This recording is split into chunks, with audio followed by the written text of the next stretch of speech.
All right, it's time to finish up this broadsword assessment choreography with the conclusion of the Talbot-Joan fight. Now, spoiler alert, Talbot loses, and Talbot is wounded, but Talbot is not killed. He is going to be cut across his stomach, a non-fatal but very debilitating wound that's going to take him out of action. Joan is merciful and does not deliver the killing blow on Talbot, although it's kind of humiliating for Talbot. So let's take a look. Now, when last we left our intrepid heroes, Joan had stolen Talbot's weapon, and Joan's weapon now lies on the ground over there. Joan, because she believes she has God and all the forces of heaven on her side, is getting cocky and invites Talbot to go pick up Joan's old weapon. So Talbot crosses the stage, picks up the sword, and now is going to begin phrase 3. So I said before, first phrase starts left foot forward, second phrase starts right foot forward, third phrase also starts left foot forward. So we go left, right, left. It's also important to note that Talbot is 2 extra steps out of distance from Joan. So they're very, very far apart. And if you're working on this with a partner, you need to take some time to really figure out how many steps you are away from proper fighting measure and plan this out. But here's what the choreography is. Talbot starts by walking 2 steps towards Joan.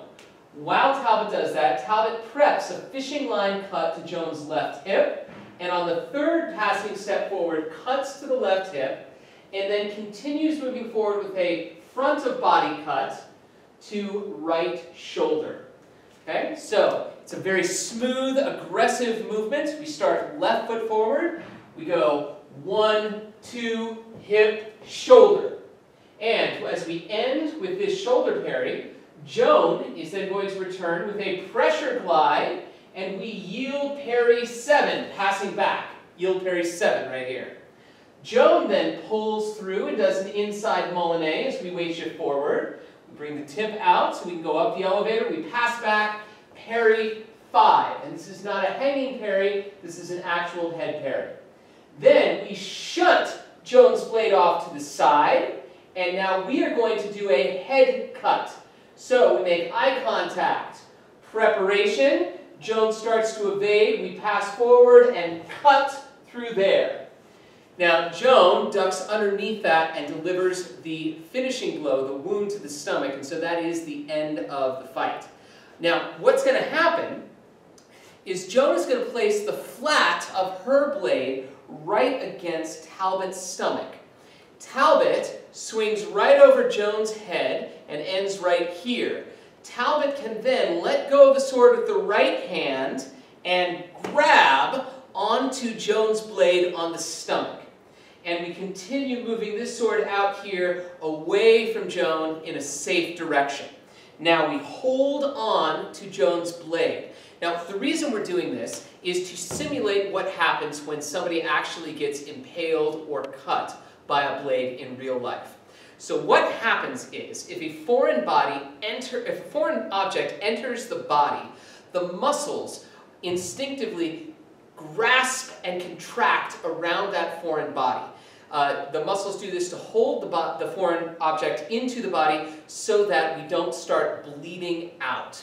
So it is generally harder to remove an object from a body than it is to insert an object into a body. So if you get stabbed, then the muscles will contract around the blade, and it will take more force to pull the blade out of the body than it took to place the blade in. And we want to simulate that. So Joan has placed the flat of her blade against our stomach, we hold onto it, and then Joan can pull the blade out, and we provide that resistance to act as if our muscles have clamped around it tight. Now, I also want to show one other thing. With that shunt, so we have parried 5 here, the shunt pushes the blade off to the left. It does not bring the blade down. This is quite dangerous because I could easily hit myself in the leg, the knee, my queon could go into my wrist here, I could poke myself in the foot, or I could just stab the ground, which is not good for the floor or my sword. So it is off to the side, to the left in a straight line. Okay, so let's look at that phrase a couple more times from Talbot's perspective. We start very far away from Joan, down stage left. Left foot forward, and we step.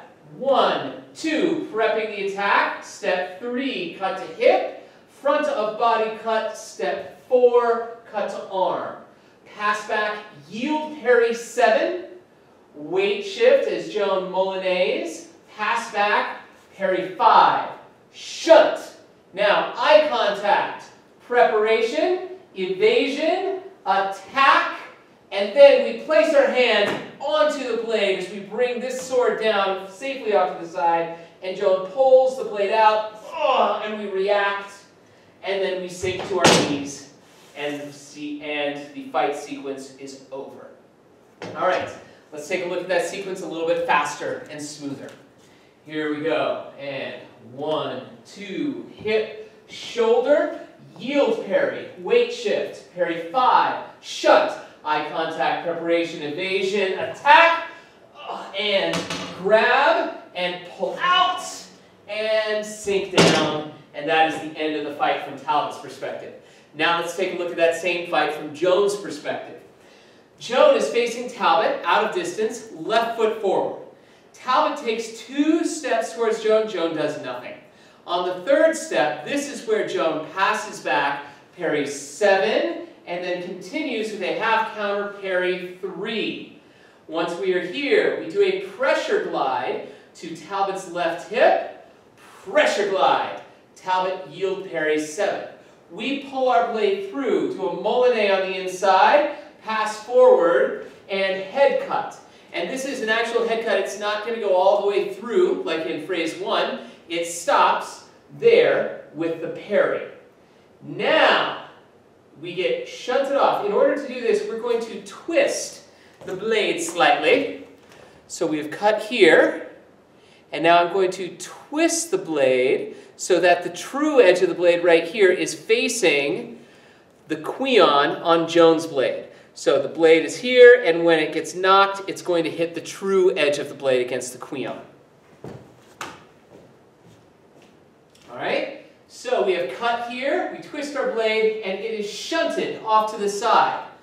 Now we make eye contact. Talbot preps the head cut, and we evade by ducking. And as we do that, we are going to let go of the sword with the right hand and grab the fort of the blade, like this. Okay? Take a look. We get shunted away, we let go, and we grab the blade like this. This is going to give us the most control possible. And we duck, and we pass forward and place the flat of our blade against Talbot's stomach. Now, if you're working with a partner on this, you need to figure out where to place the blade. This is super important. What I would do is I would show the actor playing Talbot where I'm going to be. I would have Talbot take the sword and show me where on Talbot's body they want me to place the sword. Because if it's too low, I'm going to be hitting their hip bone. And that is not comfortable for them at all. And if it's too high, I'm going to be hitting them in the rib cage. That is not comfortable either. I might even go into their solar plexus here and knock the wind out of them by hitting their diaphragm. So it needs to be down here on the soft, large muscle mass right here. Okay? That's where we want to make contact, and it takes some slow, careful, precise planning and practice to be able to do that effectively, because you really don't want to slam it into their hip bone. Okay, so I have ducked, I know where to place it, I pass forward and place it. Then I can continue moving over to the side. Okay, Talbot's going to grab onto the blade, and then I can pull the blade out, and as I do that, I need to pull the blade out and then point it down and away.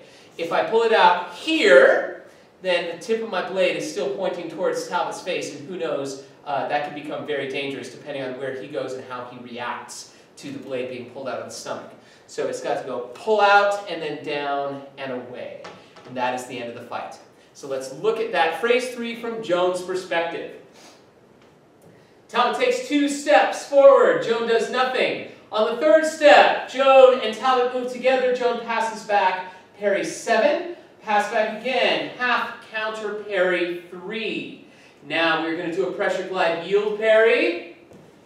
And we pull through inside Molinet, pass forward head cut. We twist our wrist as our blade is shunted off. Eye contact, preparation, evasion. We duck down, changing our grip on the sword. We pass forward underneath Talbot's attack and place the flat of the blade on Talbot's stomach. Talbot grabs the blade, we pull out and down and away. And that is the end of the fight. Let's take a look at that again. Here we go. Left foot forward, step, step, hip, shoulder, pressure glide. Pull through, Molinet, head cut. Twist, shunt, eye contact, preparation, evasion. Place it, attack, recovery, and they grab, pull through, down, and away. That is the end of the fight. Whew! All right, so that's all 3 phrases from both characters' perspectives. Please make sure that you've chosen one character and one character only for all 3 of these, and make videos for each phrase of the fight. Please make sure that you rehearse it. Make sure it looks really good and that it's executed to the best of your ability, because these are the final assessments. All right, thank you so much. Best wishes.